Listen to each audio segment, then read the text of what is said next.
panibagong araw naman mga boss. So dahil wala na akong stock ng itag, naisipan ko na naman gumawa. So nagpalengke ako kanina. Bumili ako ng sinadya ko talaga yung mga makakapal na taba. So yan, ang kakapal ng taba. Ito siguro mga nasa mahigit kalahating kilo, mga 5 piraso ang ating gagawin. Tapos yung laman ay iluluto na lang natin na pang ulam. So ipinili ko lang talaga yung taba. So kahit pa paano meron pa rin namang araw. So ito, simple lang naman gagawin ito. Tapos meron tayong asin. So i-dip lang natin siya sa asin and then tusukin natin tapos ibilad sa araw. So gawin natin mga boss. Simple lang. So ito, plato tayo, lagyan natin ng asin. Damihan nyo lang para sure ball kung gagawa rin kayo. Dahil ako talagang sinisigurado ko.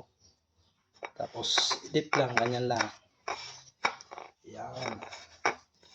Lalo na ngayon medyo hindi stable yung araw. Minsan makulimlim.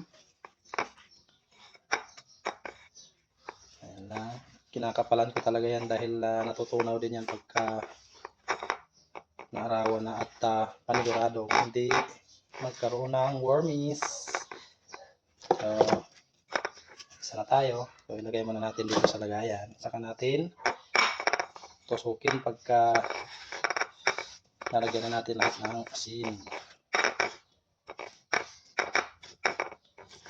Talaga namang napakasarap kasi naibibigay nitong lasa. So, nagustuhan ko tong ganitong style. Preserve na rin. Masarap to sa sabaw. So huwag nyo lang tipirin para huwag nyo tipirin sa asin. Hindi naman maalat yan eh. Yan.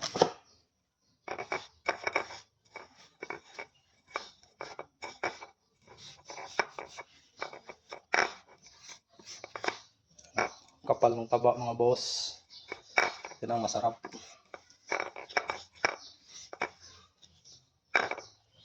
Yan, nilagyan ko dyan ng butas. Pwede natin itutusok. Lagyan natin ng asin. 5 pesos na asin, sapat na. Yan. Lagyan natin yung mga sulok-sulok para walang puwang yung wormies. Although yun ang nagpapasarap yung wormies. Pero as much as possible, sana wala para quality.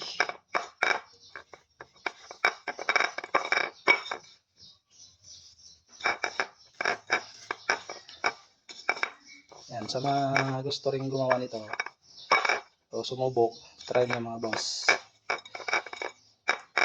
Titikman nyo ang kakaibang lasang binibigay nitong natawag nilang itag. Dahil subok ko na yan, kaya lagi akong gumagawa. Yan.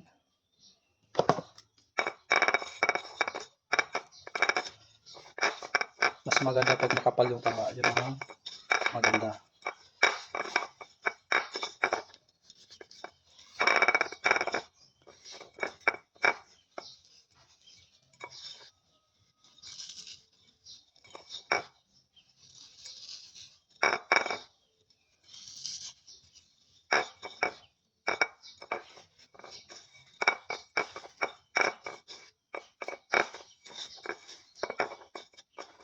Yan. Dahil tapos na, tutuhugin na natin, sabay sabit natin sa labas. So yan mga boss, dahil na-coat na natin lahat, nalagyan na ng asin, ilalagay na natin dito sa ating stick. So tusukin lang natin, tuhog lang natin.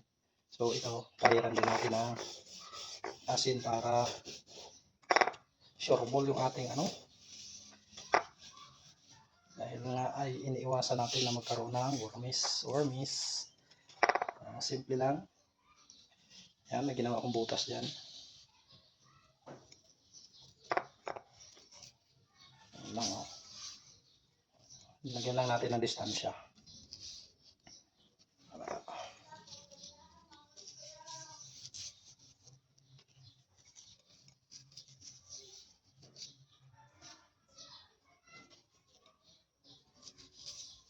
So yan na, mga boss.